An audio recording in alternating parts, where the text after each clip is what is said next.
আসসালামু আলাইকুম সুপ্রিয় দর্শক শ্রোতা, আপনারা দেখতে পাচ্ছেন এখানে কিছু চাবি রিং। তো এই চাবি রিংগুলো আমরা কিভাবে তৈরি করে থাকি সেটা আজকে আমরা দেখাবো। 100% চামড়া দিয়ে তৈরি করা এই চাবি রিংগুলা তৈরি করা খুবই সহজ। যারা নতুন বিজনেস করতে চাচ্ছেন তাদের জন্য এই চাবি রিং তৈরি করাটা আসলে খুবই সহজ একটা কাজ। তো চাবি রিং নিয়ে প্রথমে কাজ করতে পারেন। তো দেখেন আমরা কীভাবে তৈরি করি। তো আপনি দেখতে পাচ্ছেন যে আমরা এই চাবি রিংয়ের যে চামড়াগুলো এগুলোর পরে আমরা ফেস্টিং লাগাচ্ছি। তো ফেস্টিংগুলো লাগানোর আগে আপনারা অবশ্যই যে মাপের চাবি রিংগুলো বানাতে চাচ্ছেন সেই মাপের চাবি রিংয়ের জন্য চামড়াগুলো কেটে নিতে হবে। তারপর আপনাকে বোর্ড কাটিং করতে হবে।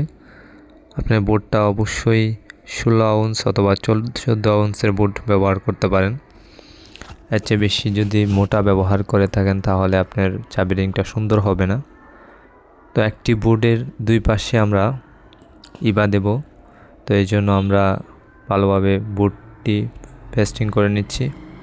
পেস্টিংগুলো করার ক্ষেত্রে আপনার অবশ্যই খেয়াল রাখতে হবে যে আপনি যে পেস্টিং করছেন তার সাইড যেন ভালোভাবে লাগে। যদি সাইড ভালোভাবে লাগাতে পারেন তাহলে আপনার চামড়াটা আটকাতে সহজ হবে, তাহলে ছুটবে না সহজে। তারপর আপনি দেখতে পাচ্ছেন আমরা ইবা লাগাচ্ছি। এটা হচ্ছে ইবা দেওয়ার পরে আপনি অবশ্যই এটা বোর্ডের সাথে আটকে নেবেন। এই ইবাগুলার লাগানোর পরে আপনি চামড়ার যে আঠা লাগানো ছিল ওইটা বোর্ডের সাথে আমরা আটকে দিয়ে দেখতে পাচ্ছেন। এটা খুব সুন্দরভাবে সাইডগুলো ফিনিশিং দিতে হবে, নয়তো আপনি যখন কালার করতে যাবেন তাহলে আপনার এইগুলা আবার কাটিং করতে হবে। তো এই জন্য যখন আপনি ফিটিং করবেন তখনই এটা খুব গুরুত্বের সাথে লাগাতে হবে। তাহলে দেখতে পাচ্ছেন আমাদের যে চাবি রিংটি সেটি ফিটিং করছি। ফিটিং করার পরে এটা খুবই সুন্দর দেখা যাচ্ছে। তো এভাবে আপনি একের পর এক সবগুলা লাগিয়ে নিতে হবে। যখন আপনি এক সাইড লাগাবেন তো এক সাইড লাগানোর পরে আপনাকে অবশ্যই আরেক সাইডে লাগাতে হবে। প্রথমে এক সাইড লাগানোর পরে আরেক সাইড লাগাবেন। তারপরে আপনার প্রত্যেকটা মাল দেখতে পাবেন খুবই সুন্দর হবে। তো এই জন্য দুই সাইডে আমরা লাগিয়ে নিচ্ছি। এখন অপর সাইডেও লাগিয়ে নিচ্ছি।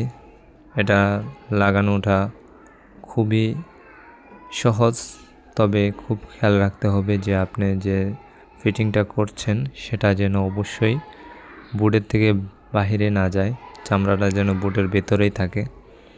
তারপর আপনি দেখতে পাচ্ছেন যে আমরা দুটা চামড়ায় যখন লাগাচ্ছি, লাগানোর পরে এটা খুবই সুন্দর দেখা যাচ্ছে। এরপরে আমাদের কাজ হবে হচ্ছে এই বোর্ডগুলা ভালোভাবে লাগানো, সবগুলা লাগানোর পরে আমরা এটাকে কালার করব।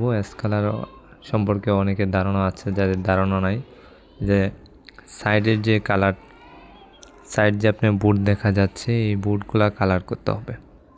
সাইডে অবশ্যই কালার থাকতে হবে, না হয়তো যেহেতু এটা কাটিং মাল তো এটা খারাপ দেখা যাবে। সেই জন্য আমরা এই যে সাইড কালারের জন্য অবশ্যই এই যে দেখতে পাচ্ছেন রঙের মেশিন, এটা দিয়ে আমরা সাইড কালার করতে থাকি। দেখতে পাচ্ছেন একটা একটা করে আমরা লাগাচ্ছি। তো এভাবে সাইডগুলো কালার করে নিতে হয়। প্রথমে একবার কালার করার পরে আমরা আবার সেলাই যাই। সেলাই যাওয়ার পরে সেলাই করি। প্রত্যেকটা মাল সেলাই করা খুবই গুরুত্বপূর্ণ। যে একটা মালের কতটুকু সুন্দর দেখা যাবে সেটা নির্ভর করে হচ্ছে আপনার সেলাইয়ের উপর। সেলাই যদি ভালো হয় তাহলে একটা মাল ভালো হওয়ার সম্ভাবনা খুবই বেড়ে যায়। আর যদি সেলাই খারাপ হয় তাহলে আসলে মালটাই দেখতে খারাপ হয়ে যায়। তো এই জন্য আপনারা অবশ্যই সেলাই যারা পারেন তারা অবশ্যই সুন্দর করে সেলাই করার চেষ্টা করবেন। সেলাইগুলা করার পরে আমরা যে কাজটা করি সেটা হচ্ছে সুতাগুলা কেটে নিই। সুতা কাটার ক্ষেত্রে আপনাকে অবশ্যই খেয়াল রাখতে হবে যে আপনি সুতাগুলো পুড়ে নেবেন। পুড়ে নিলে দেখা যায় যে পরবর্তীতে এই সুতাগুলো আর খুলে না। এই জন্য আপনাকে অবশ্যই সুতাগুলো পুড়ে নিতে হবে। পুড়ে নিলে আপনার অনেক সুন্দর হবে জিনিসটা। তারপর আপনি দেখতে পাচ্ছেন যে আমরা এটা ছিদ্র করব। মালগুলা ছিদ্র করার জন্য আমরা পাঞ্চ ব্যবহার করছি।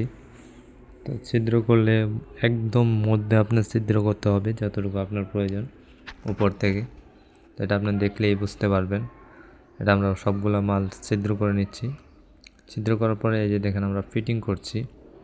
যদি কেউ এই যে রিপিট, এটা হচ্ছে রিপিটের সাথে এই চামড়াটা আটকে নিচ্ছি, এগুলো সব কাটিং করা থাকে। আসলে এগুলো আমরা নিজস্ব নাইফে কাটিং করে নিয়েছি। তো আপনারা যদি চান কেউ এগুলো বানাতে, তাহলে এই সবগুলো পণ্য আমাদের কাছে পাবেন, আপনি বাসায় নিয়ে বানাতে পারবেন। এখানে যে রিং, রিপিট যা কিছু আছে সবগুলো দিয়েই আমরা আপনাকে সাহায্য করব যদি আপনি চান যে আপনি বানাবেন। তো এই জন্য আপনাকে দেখতেই পাচ্ছেন আমাদের চাবি রিংগুলো অনেক সুন্দর হয়েছে।